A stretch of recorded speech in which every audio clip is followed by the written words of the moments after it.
பெருமானார். மனிதனா பிறந்த எல்லாருக்கும் சில தவறு நடக்கும். அதே மாதிரி மறதியும் ஏற்படும். மறதி நீடிக்காமல் இருப்பதற்கு, நினைவாற்றல் அதிகமாகுவதற்கு.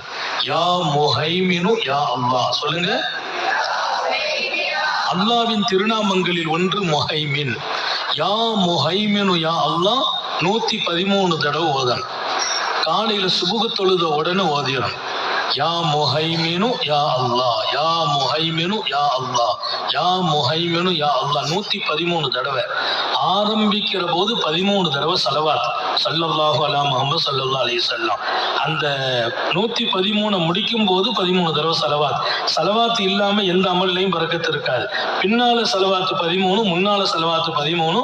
யா முஹைமின் யா அல்லாஹ் 113 ஓதி கையில ஓதி உடம்புல தடவிட்டு நெஞ்சில தடவி துஆ செய்யணும். என்னுடைய வாழ்க்கையில மறதியே இல்லாமல் அல்லாஹ் பாதுகாப்பாயாக.